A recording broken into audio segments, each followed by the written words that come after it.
amados, vamos abrir as nossas Bíblias na primeira carta de Paulo aos Coríntios, no capítulo 2.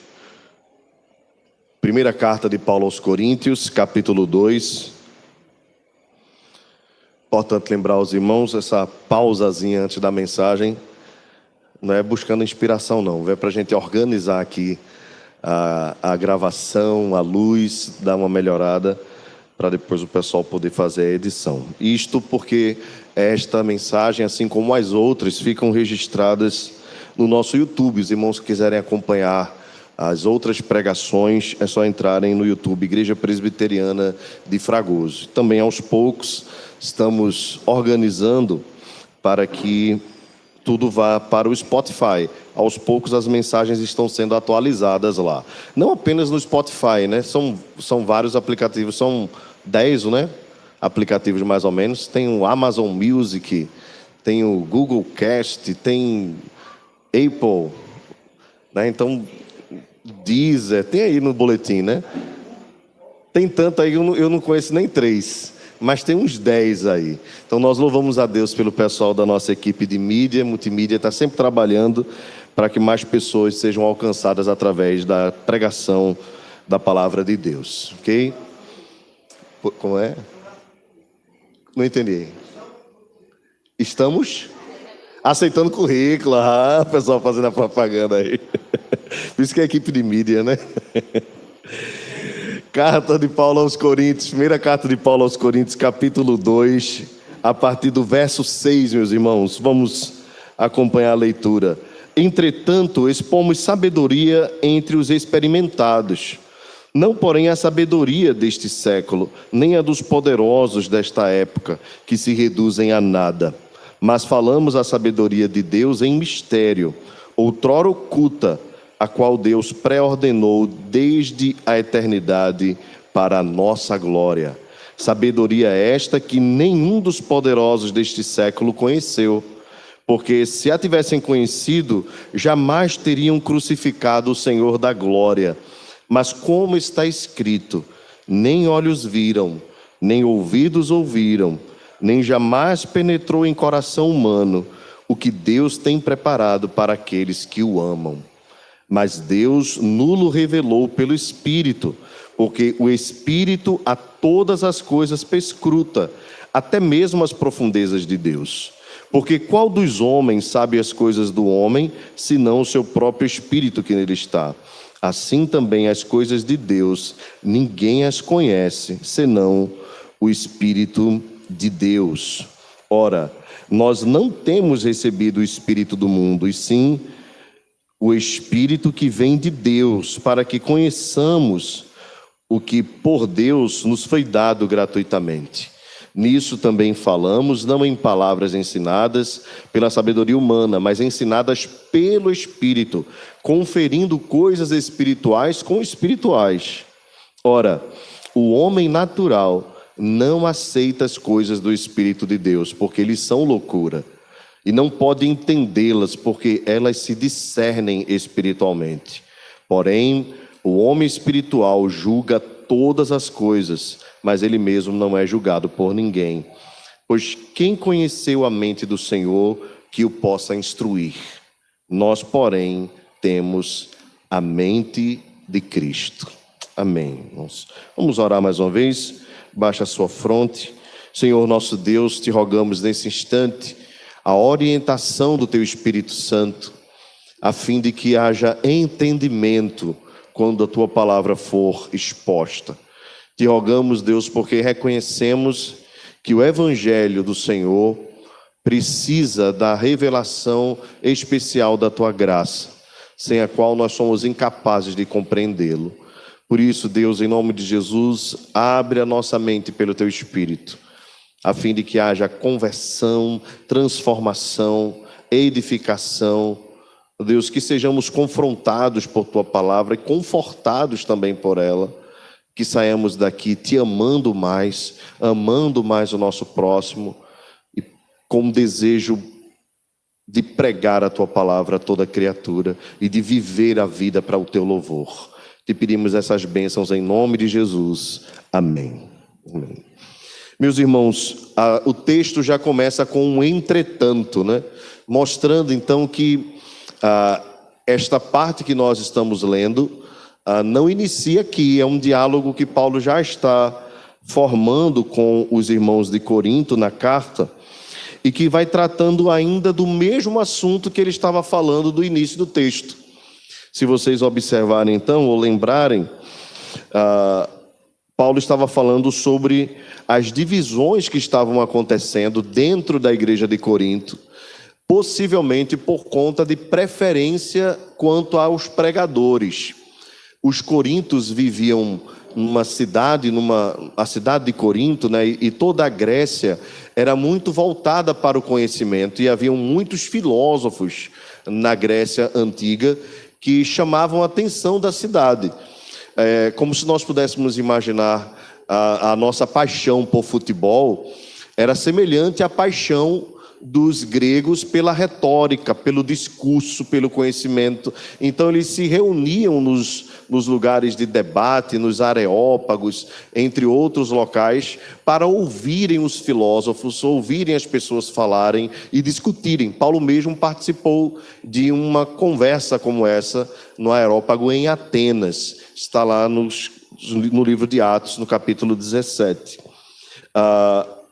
Portanto, era comum a eles terem fãs, né, ou serem fãs de determinados filósofos e retóricos por sua eloquência e todas estas coisas. Quando eles se convertem a Cristo, eles passam a ouvir a pregação da palavra de Deus, e a partir de ouvir muitos teólogos e pastores, eles começam a se dividir em grupos. Paulo cita pelo menos 3 grupos, mais um, né?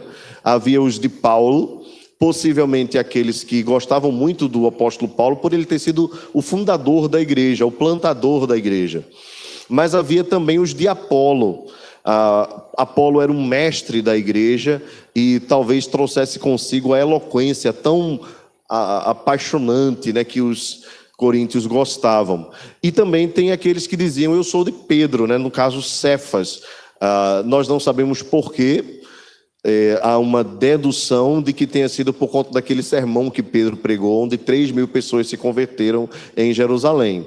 Fora isso, nós não podemos imaginar outra coisa, visto que Pedro, pelo que tudo indica, nunca pisou na Grécia, naquela região em especial de Corinto. Então não sabemos por que eles estavam se dividindo por Pedro. E havia um grupo que dizia assim: nós não somos nem de Paulo, nem de Apolo, nem de Cefas, nós somos de Cristo. Né? E talvez esse tenha sido o grupo que tenha dado mais trabalho à igreja de Corinto. Assim sendo, Paulo precisa então ser muito cuidadoso com esses irmãos. Isso nos impressiona como característica dos escritos de Paulo. Paulo era muito forte na sua pregação, ao mesmo tempo ele era muito pastoral.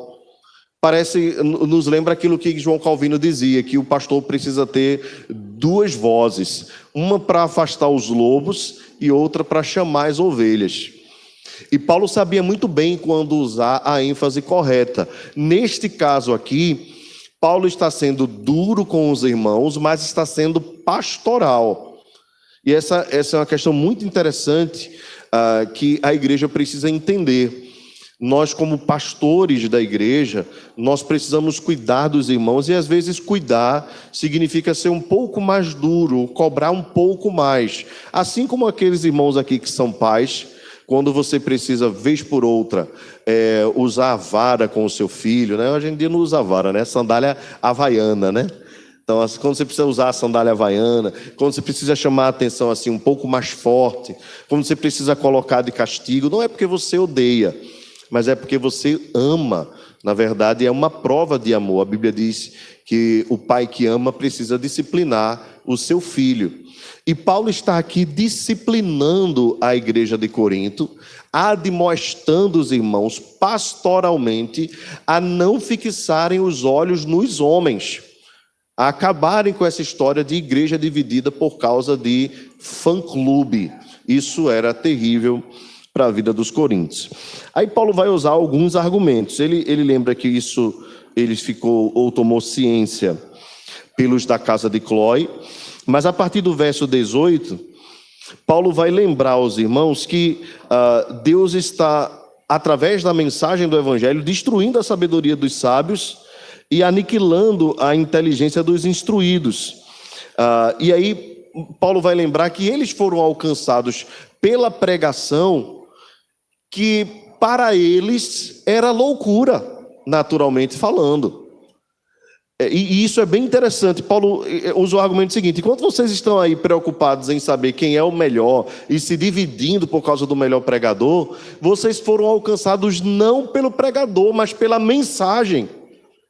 E essa mensagem vocês nem eram capazes de compreenderem, porque naturalmente para vocês ela era loucura. Mas Deus escolheu as coisas loucas do mundo para envergonhar os sábios. Ou seja, parem de atribuir glória a homens e comece a dar a Deus toda a glória. Porque Deus, sendo gracioso e às vezes usando de uma lógica diferente da nossa, pode envergonhar um doutor em teologia, humilhá-lo e exaltar um analfabeto. Alguém que não teve, de repente, oportunidade nenhuma até de ter contato com as letras. E esse discurso de Paulo, entenda, não é um discurso anti-intelectualista, porque o próprio Paulo usou de retórica, o próprio Paulo era um homem instruído. Mas a ideia de Paulo era lembrar os irmãos que a pregação e o evangelho que os alcançou pela graça de Deus. E aprove a Deus usar os homens da forma que ele quis para alcançar os irmãos de Corinto. Observe o verso 25 do capítulo 1, Paulo diz assim: porque a loucura de Deus é mais sábia do que os homens, e a fraqueza de Deus é mais forte do que os homens. O outro argumento de Paulo está aqui no versos 29 de 26 a 29. Eu falei na pregação retrasada sobre esse texto. Paulo diz assim: outra coisa é, reparem entre vocês.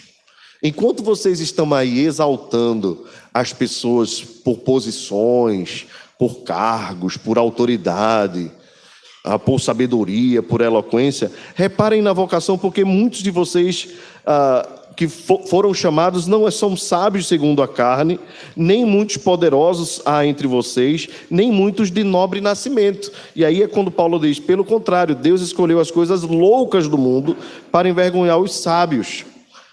E veja que isso aqui é interessante, né? Porque os irmãos de Corinto tinham essa tendência à exaltação de homens por suas posições. Nós vamos ver isso quanto ao culto, né? Lá nos capítulos 10, 11, Paulo precisa repreender porque alguns irmãos estavam se gloriando nos seus próprios dons, inclusive. Paulo diz: vocês não eram ninguém e Deus escolheu vocês. Então parem de dar aos homens a glória. E aqui no capítulo 2, no início do capítulo 2, Paulo vai falar sobre a sua própria experiência. Ele diz: quando fui ter convosco, anunciando-vos o testemunho de Deus, não o fiz com ostentação de linguagem ou de sabedoria, porque decidi nada saber entre vós, a não ser Jesus Cristo e este crucificado. Veja que é muito interessante isso aqui, porque Paulo era um homem douto, Paulo era um homem muito instruído, criado aos pés de Gamaliel, um dos principais sacerdotes de Jerusalém. Paulo tinha dupla cidadania, era um poliglota, alguém que falava várias línguas. Então Paulo era um homem muito inteligente. Nós vemos aqui a capacidade que ele tinha, fariseu dos fariseus. O currículo de Paulo era muito bom. Paulo tinha, de fato, total condição de usar termos difíceis. Se ele quisesse usar toda a sua retórica, ele poderia usar. Era um conhecedor da filosofia grega. Em alguns textos de Paulo, não apenas em Atos, mas em outros textos, nós percebemos citações de filósofos da época. Então Paulo era um homem muito bem instruído. Mas o que é que Paulo diz? Quando eu fui até vocês, eu não utilizei recursos humanos para tentar persuadir, convencer vocês, como se a conversão ou a salvação pudesse alcançar vocês por causa dos meus méritos. Paulo diz, o que eu fiz entre vocês foi pregar Jesus Cristo e este crucificado, que para o mundo é loucura. Então Paulo diz assim, veja, eu cheguei a vocês com uma palavra que é loucura. E Deus alcançou a vida de vocês, e Deus transformou a vida de vocês. Então essa é a prova concreta de que vocês não devem estar divididos por causa de teólogo, de pastor, dividido por coisa nenhuma, mas muito menos por conta disso, porque não há glória nenhuma em homens, a glória é toda de Deus, o evangelho é de Deus, ele é soberano, ele faz como quer, usa quem quer para a sua própria glória e para o seu próprio louvor. E agora, irmãos, entrando no texto que nós acabamos de ler, o texto da nossa meditação de hoje, apenas lembro aos irmãos que, vez por outra, é importante nós voltarmos um pouco, principalmente quando estamos ainda no mesmo assunto, né? Senão a gente não consegue encaixar o contexto. E vejam como é interessante, né? O contexto nos ajuda até a gente identificar quando há textos que nós geralmente, quando vem à nossa mente, nós temos uma interpretação que parece ser sadia, parece ser a correta, mas quando nós estamos fazendo a leitura, o estudo, né, ou mesmo a exposição do texto sequencialmente, aí a gente começa a perceber que aquele texto não tem a ver com aquilo que nós pensamos. Deixa eu explicar para os irmãos o que eu quero dizer. Possivelmente, quando você ouviu esse texto, nem olhos viram, nem ouvidos ouviram, nem jamais penetrou no coração humano, que Deus tem preparado para aqueles que o amam, a primeira coisa que veio na sua mente foi o quê? O céu, não é? Tem até música, né? O pessoal do Diante do Trono fez uma música muito bonita, só que aquele negócio é como se fosse feriado na quarta-feira, né? Aquele negócio meio cabuloso, porque a música está toda bonita, mas está toda errada. Nem olhos viram, nem ouvidos ouviram. Já ouviram essa música? Lindíssima, lindíssima. Só que está toda errada. Porque o texto não está falando de futuro, que a canção diz, um futuro certo, cheio de esperança e paz, quero viver teus sonhos, teus planos, tal. O texto não está falando nada disso. É por isso que é tão importante nós, quando lermos um texto, procurarmos entender o contexto. Quando nós formos citar algum texto bíblico, a gente tentar entender ou colocá-lo, né? Lembrar o contexto em que aquele texto foi falado, para a gente não ser pego em nenhuma falha, né? Como dizem, texto fora de contexto vira pretexto, né? Então, esse é um dos textos aqui que as pessoas usam pensando numa coisa, mas na verdade é outra. A gente vai chegar nele. O que é que Paulo diz, então, aos irmãos de Corinto sobre a sabedoria que de fato é sábia? Esse é o ponto de Paulo aqui, os dois pontos principais. A sabedoria que é sábia e o poder da Santíssima Trindade na revelação do Evangelho a nós. Isso é basicamente o que o texto quer nos instruir nesta noite. Paulo diz então, expomos sabedoria, entretanto, entre os experimentados ou os maduros, né? Esse texto aqui, Paulo vai usar um pouquinho mais na frente para cutucar os coríntios quanto à maturidade cristã. Talvez tenha sido essa também a intenção dele ter colocado o termo aqui, experimentados. Não, porém, a sabedoria deste século. Vejam, irmãos, os irmãos de Corinto eram muito animados pela sabedoria, mas estavam muito entusiasmados pela sabedoria deste mundo, esquecendo a sabedoria de Deus, que é a verdadeira sabedoria, que é o próprio Cristo revelado à luz do Evangelho. E aqui deixa eu trazer uma palavra para os irmãos. O conhecimento está hoje à nossa disposição como nunca esteve antes na história da humanidade. Nunca antes, né? Você já ouviu muito essa frase. Mas é verdade, nunca antes nós tivemos tanta oportunidade de conhecer. Eu estava em casa, né, uma noite dessa, o ano passado, e chegou uma mensagem para mim, né, daquelas notificações. Era o pessoal da editora Paulus, fazendo a promoção daqueles livros verdes, né, da Patrística, uma coleção completa. Se não me falha a memória, 47 livros. Se fosse comprar aqueles livros ali, dava acho que uns R$ 3.500, 4.000, e você tem que ter um espaço grande para colocar na sua biblioteca, né? Coisa que eu não tenho. Nem o dinheiro, nem o espaço, né? E aí, como o pessoal tinha feito cópia, né, e colocado na internet, o pessoal da Paulus fez um desafio, colocou ele digital, regular, né? Não era nada pirata, era da própria editora, por R$ 1 cada livro. Então vocês imaginam como foi minha madrugada, né? Ainda bem que Catiano não está aqui, né? Porque depois vem tudo no cartão. Mas R$ 1, né? Eu disse, R$ 1 não posso perder. E aí comecei a comprar um por um. Então, até que o pessoal do cartão mandou uma mensagem, né? Identificamos alguma coisa esquisita aqui. É você, sou eu. E aí continuei, comprei os 47 livros. Agora pense, irmãos, quanto tempo aqueles homens se dedicaram para escrever aquele material extenso, que é extremamente profundo, não é perfeito, né? Mas é extremamente profundo. E eu comprei por R$ 1 cada um. Eu acho que de Agostinho tem uns 6 ou 7. Obras de Agostinho, acho que da vida toda. Eu comprei em 5 minutos as obras da vida toda e por R$ 1. Né? Quando eu baixo os comentários lá também, oficial, tá? Pelo Kindle, de João Calvino, né? Por R$ 5,99, né? Às vezes a editora coloca, e eu fico pensando assim, meu Deus, se Calvino soubesse o preço que eu estou pagando pelo material que ele produziu, os ossos dele se batiam dentro do caixão, né? Mas veja, hoje nós temos à nossa disposição inúmeros materiais e coisas maravilhosas. E isso nos encanta e nós devemos conhecer cada vez mais. Conhecimento está à nossa disposição. Hoje você pode fazer uma caminhada, não que eu seja um fã da caminhada, né? Mas você pode fazer uma caminhada lendo ou ouvindo um livro, né?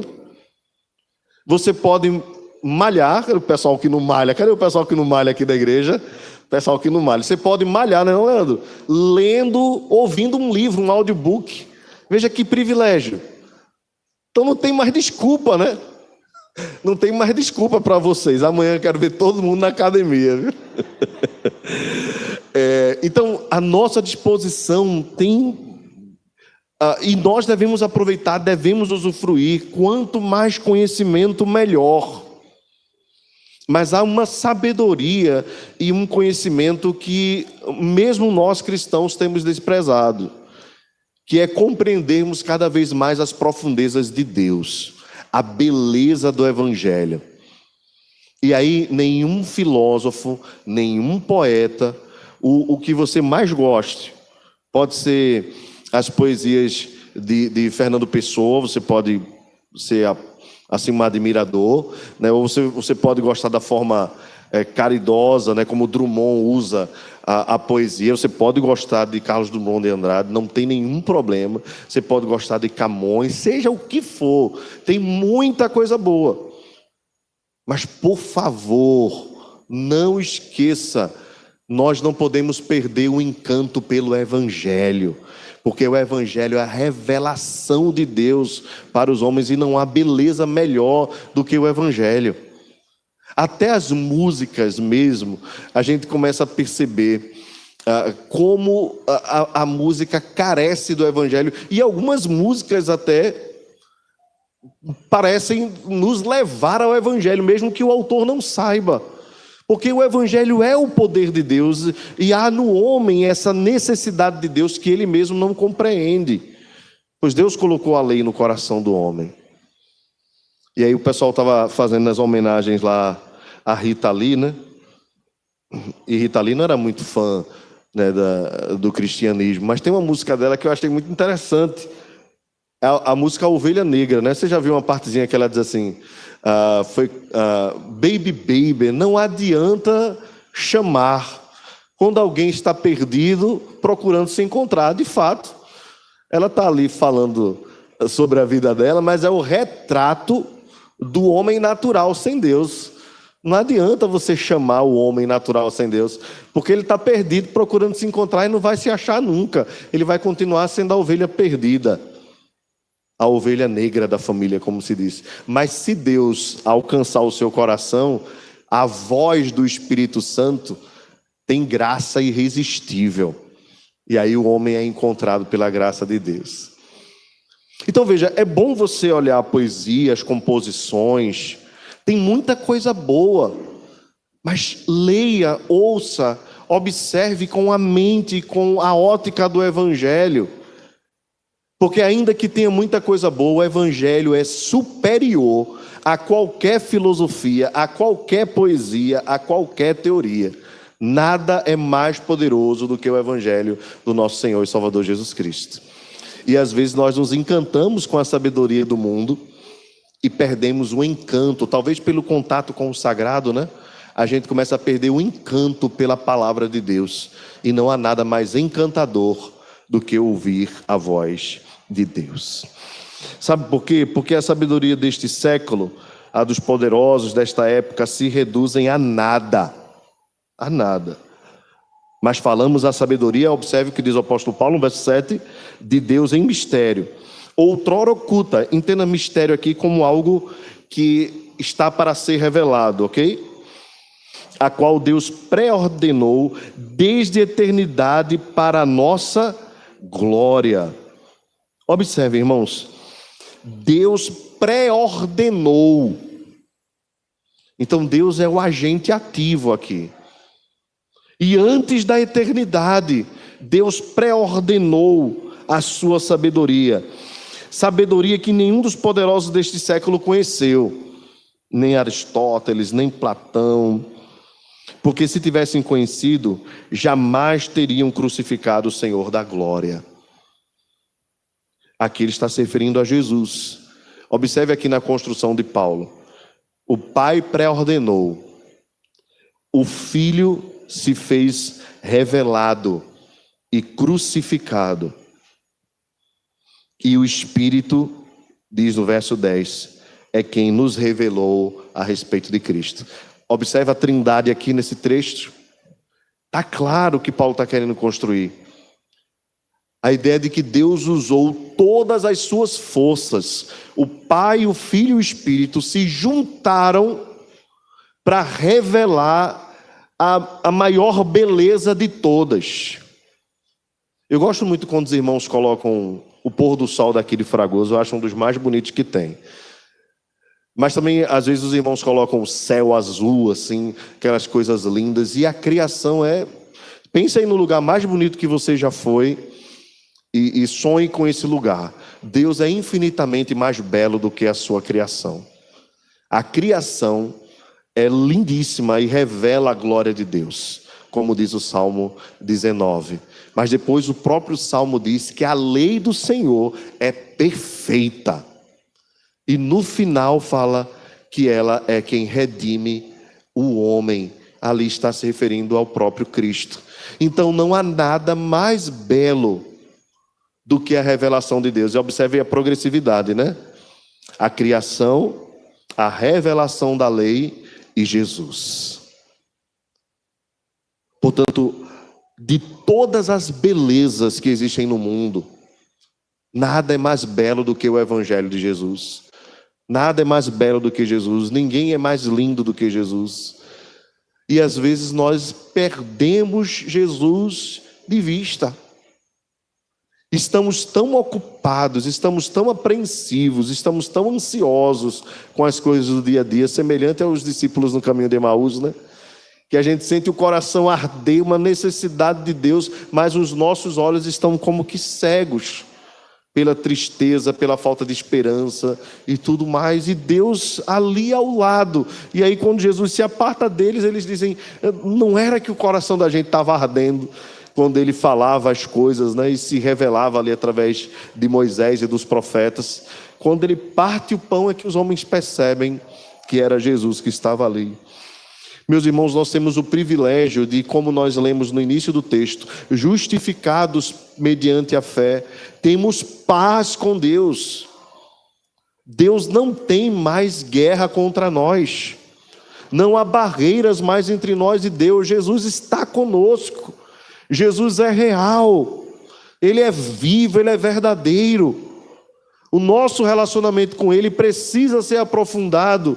O problema é que nós somos tão carnais que, pelo fato de nós não o enxergarmos fisicamente, nós perdemos o encanto. Mas nós não somos dos que vivem pelo que veem, mas nós vivemos pelo que cremos. Tomé, quando tocou em Jesus, Jesus disse: bem-aventurado, porque tocaste e creste. Mas mais bem-aventurados são aqueles que não viram e creram. Então, quando você ora ao seu Senhor pela manhã, quando você canta a Ele durante o dia, você está sendo mais feliz do que qualquer outra pessoa deste mundo, pelo fato de você ter o Salvador ao seu lado, ter o Senhor contigo.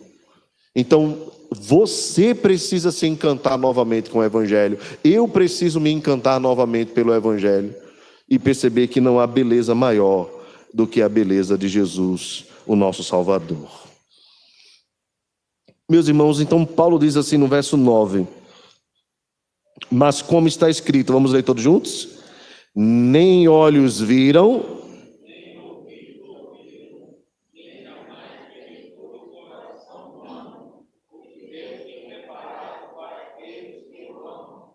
muito bem. Se os irmãos observaram, essa citação de Paulo é uma citação, sempre que tiver o texto mais no meio, né? Aquele parágrafozinho, são citações do Antigo Testamento. Aqui é Isaías capítulo 29. E Paulo está lembrando que houve um tempo em que Deus ainda não tinha revelado tudo. Esse tempo antigo, o mistério estava oculto. Aos Colossenses, Paulo vai dizer: o mistério que esteve oculto dentre todos os séculos, por todas as gerações, agora foi revelado. É Cristo em nós, a esperança da glória. É exatamente o que Paulo está dizendo aqui.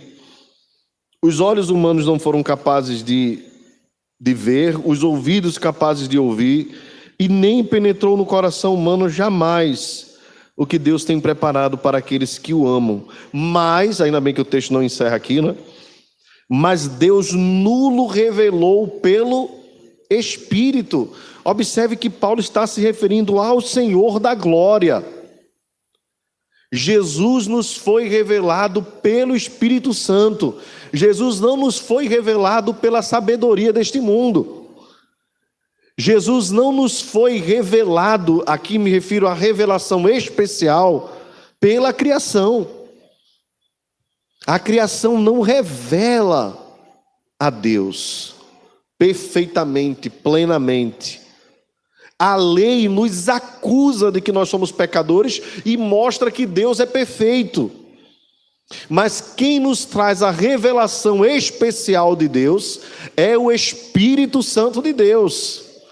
É Ele quem nos mostra quem é Jesus. E sem a ação do Espírito Santo nós somos incapazes de enxergar quem de fato Deus é.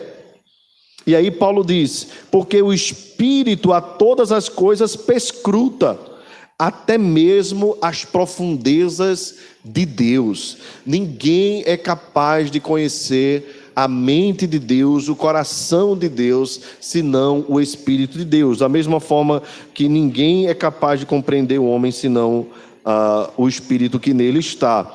Veja, é interessante isso aqui, né? Às vezes nós revelamos um pouco quem somos, não é verdade? Às vezes através de uma expressão de tristeza, de aflição, de alegria, a gente revela um pouco, mas nós somos capazes até de mascarar alguma coisa, não é verdade? Ou não? Você sabe aquela história, né? Você não está afim de receber a visita, chega fulano, né? Oi, fulano.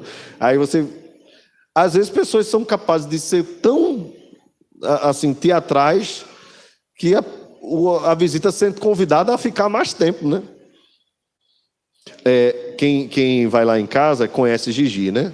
Então, às vezes, Luciano e Jane vão lá, a Larissa, Leandro, Teógenes, né? Os irmãos, quando vão lá, sabem como é Giovana. Giovana, quando dá uma determinada hora, aí ela diz assim, tá a gente lá conversando, né? Ela diz, tchau, Lulu, tchau, Lulu.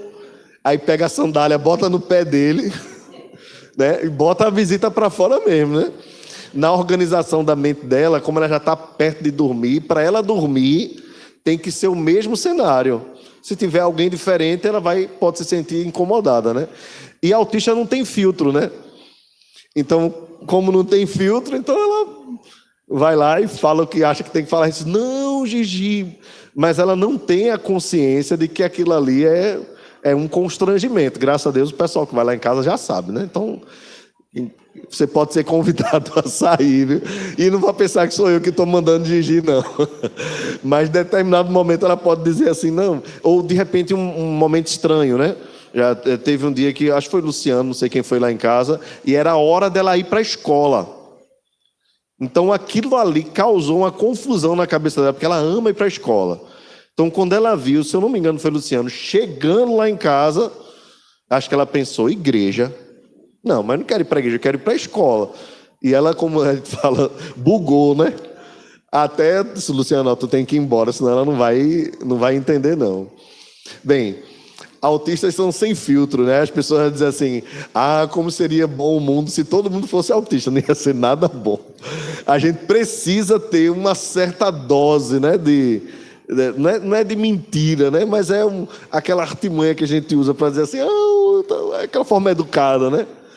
Como ela não tem, então vai desse jeito mesmo. Mas nós usamos um pouco dessas máscaras, não podemos negar. Às vezes tem pessoas que estão acordando, né? Recebem uma ligação, aí falam, oi, fulano, é como se já tivesse acordado, mas está acordando ainda, né?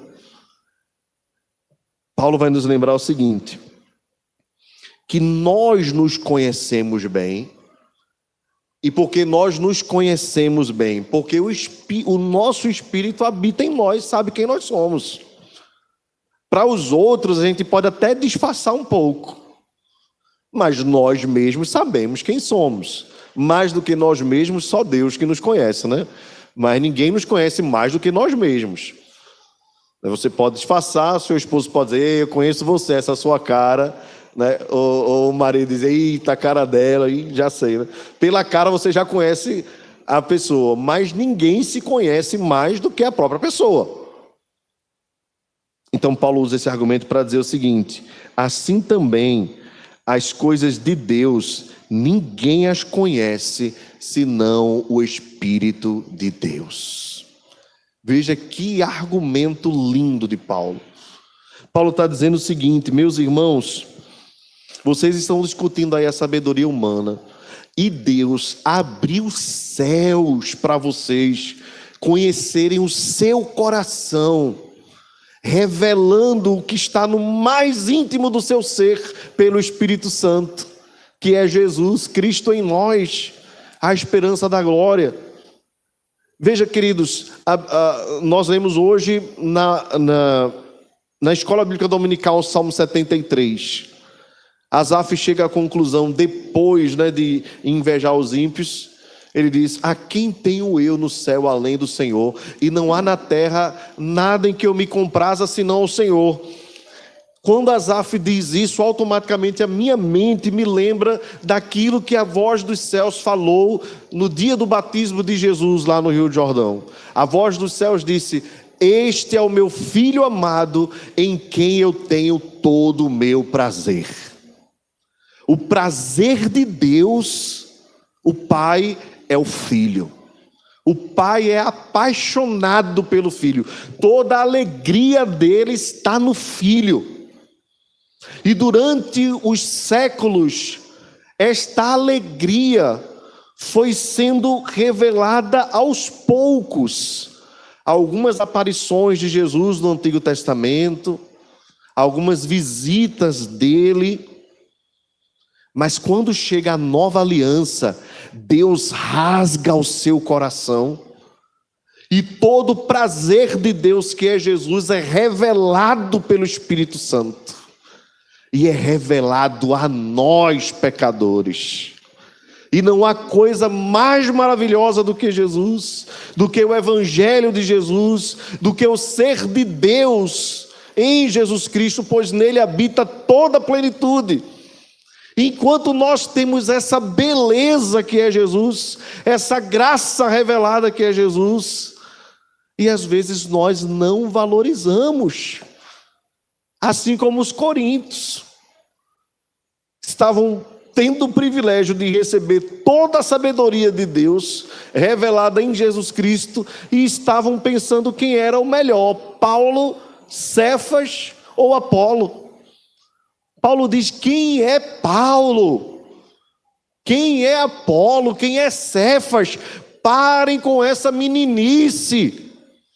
Vocês estão se comportando como carnais, os homens idólatras é quem fazem isso. Mas para vocês, a coisa não foi revelada por homens, e nem de homens.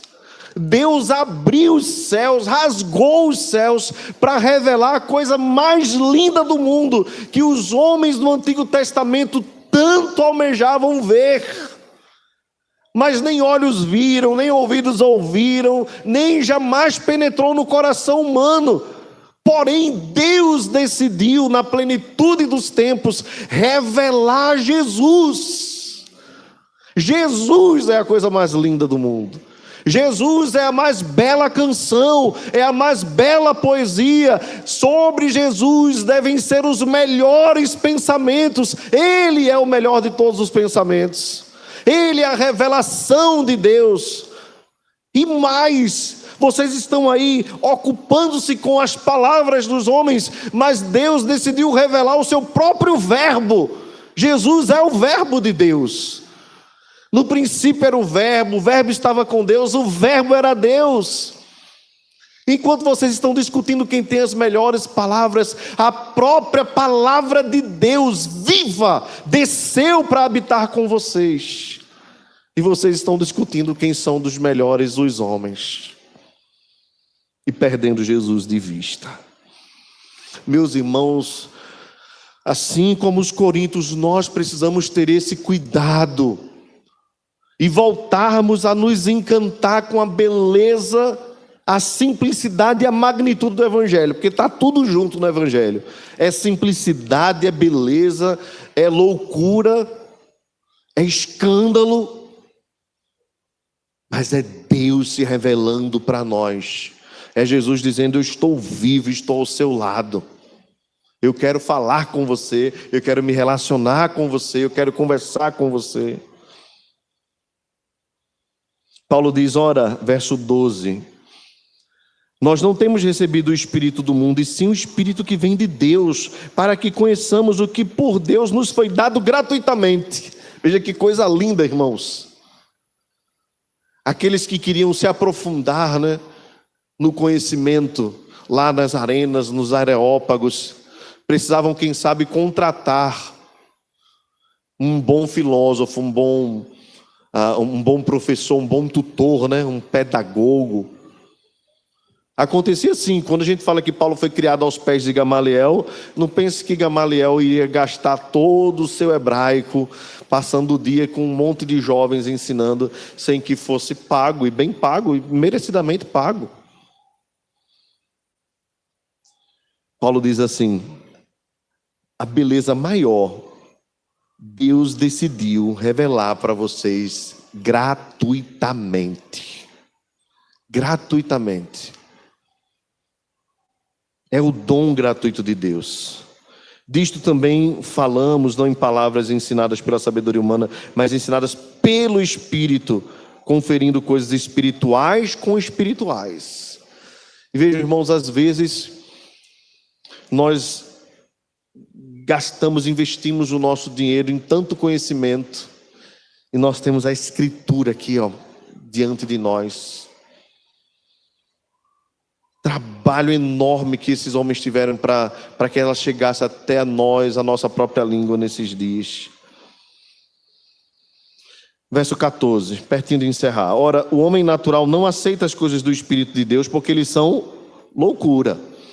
E não pode entendê-las porque elas se discernem espiritualmente. Ou seja, só quem é espiritual consegue compreender. É mais do que ler, é mais do que interpretar. A ideia de compreender aqui é compreender salvificamente. A revelação natural não é capaz de fazer isso. Só o Espírito de Deus. Alguém pode ler de trás para frente todos os textos bíblicos em todas as versões. Se o Espírito Santo não operar, ele é incapaz de compreender e discernir espiritualmente.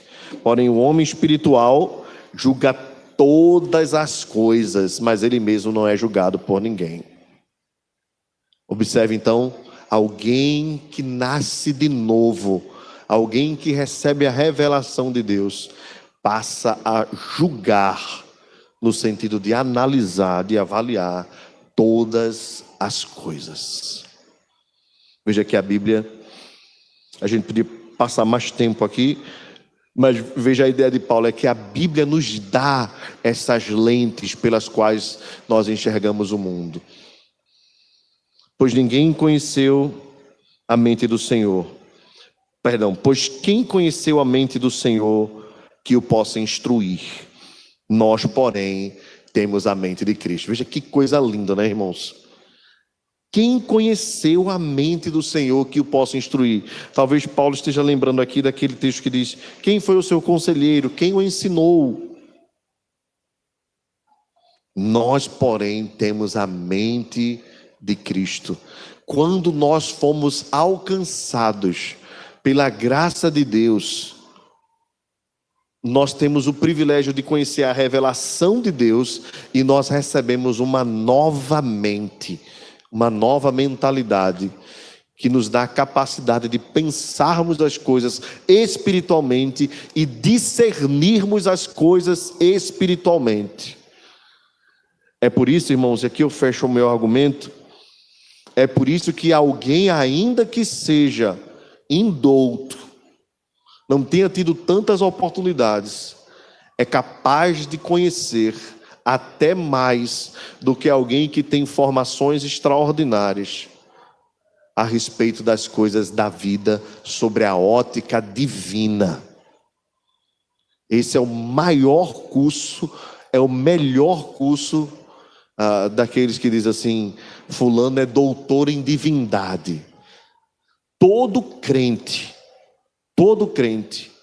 a quem Deus abriu a mente, revelou Jesus pelo Espírito Santo, é doutor em divindade. Todo crente, porque conhece as coisas de Deus, e cada dia mais Deus vai se revelando a ele. Mas às vezes doutores em divindade não têm a capacidade de discernir as coisas mínimas espiritualmente, porque essa capacidade quem dá é o Espírito Santo de Deus. Meus irmãos, eu encerro com uma única aplicação, embora a gente pudesse tirar várias aqui. Eu queria pensar com você como vai o seu relacionamento com Jesus, como está a sua comunhão com Ele. É hora de nós repensarmos isso. Talvez você não tenha as mesmas dificuldades que os irmãos de Corinto, que eram apaixonados por filósofos ou coisas desse tipo. Mas o que o texto nos revela aqui é muito mais do que isso.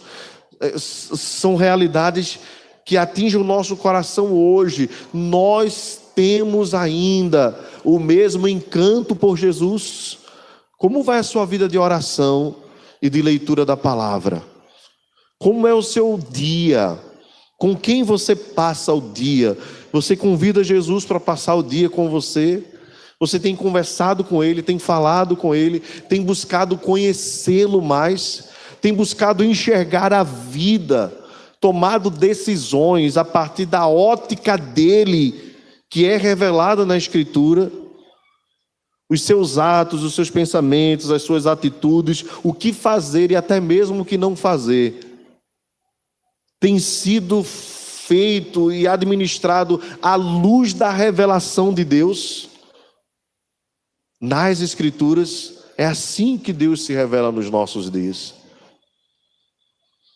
São perguntas para nós meditarmos, levarmos para as nossas casas e ficarmos com ela na nossa mente, fazendo com que cada ação, cada passo e até mesmo as coisas que nós não fazemos, que possamos fazer para a glória de Deus.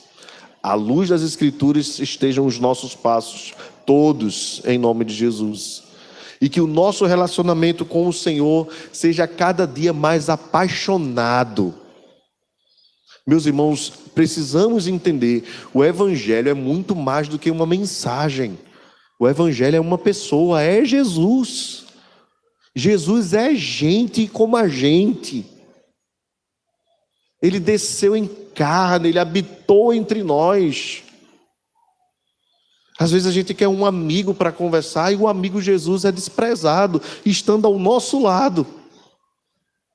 E observe, Ele é o sumo sacerdote perfeito, que se compadece das nossas fraquezas. O autor aos Hebreus diz que porque Ele passou por todas as coisas que nós passamos, Ele é capaz de compreender as nossas dores, os nossos medos, os nossos sentimentos, as nossas inseguranças. E às vezes nós dizemos assim, eu estou sozinho, não tenho com quem conversar. E Jesus na sua casa também diz, estou sozinho porque você não me vê, porque você não quer conversar comigo, porque você não me procura. É claro que Ele não está sozinho, né? Ele está sendo desprezado por nós muitas vezes, na nossa jornada, na nossa caminhada. Porque às vezes a gente pensa que o Evangelho é um conjunto de conhecimentos. O Evangelho é uma pessoa. O Verbo se fez carne e habitou entre nós. Nós precisamos falar com Ele com uma realidade maior até do que nós falamos com as pessoas que nós vemos.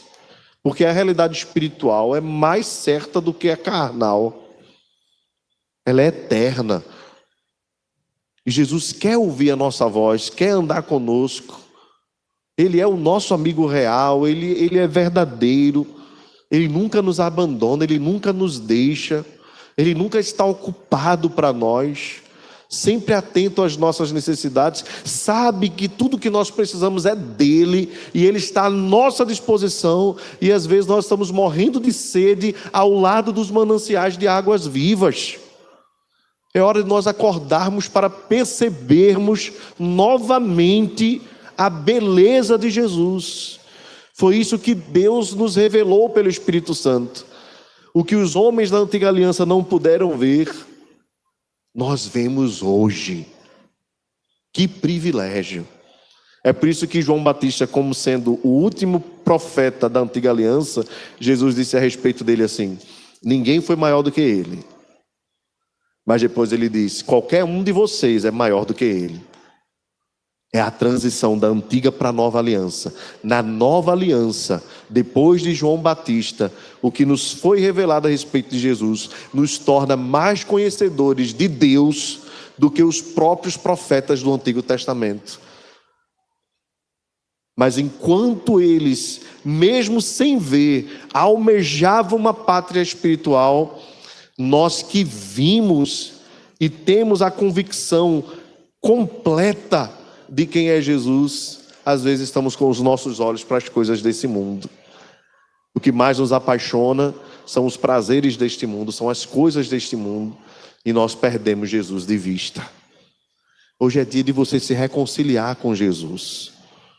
Ele está disposto a te perdoar, está disposto a te dar uma nova chance. Ele quer ser seu amigo novamente. Ele quer andar com você novamente. Ele quer ouvir tua voz. Ele quer falar contigo. Mas você precisa fazer uma aliança no seu coração. Uma aliança de amar cada vez mais a Jesus.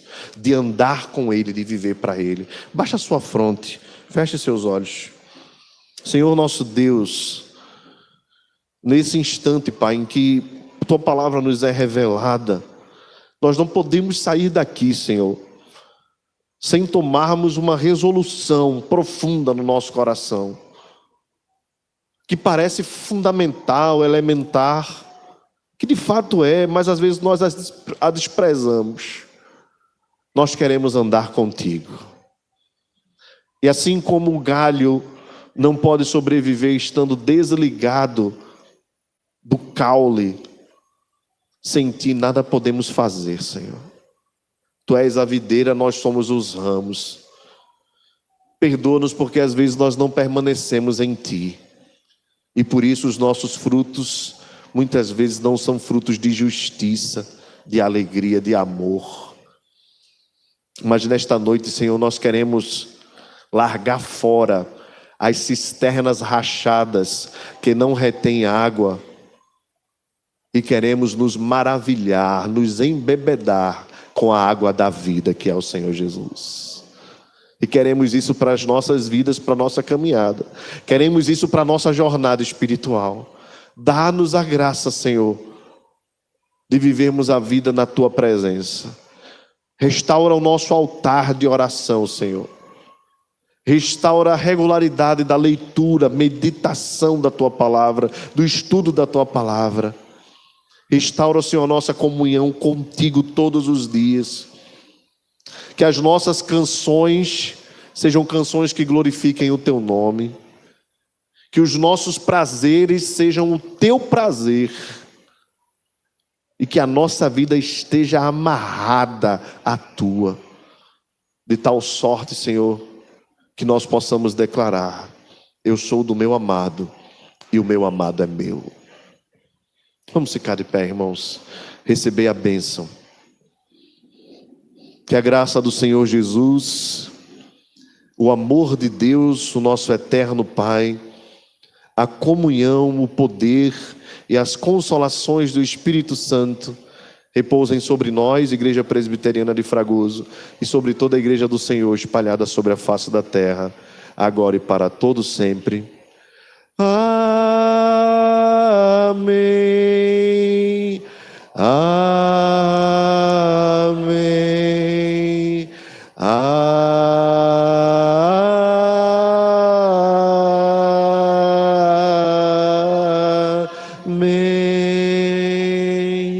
Sentemos-nos, irmãos. Que Deus nos abençoe, em nome de Jesus.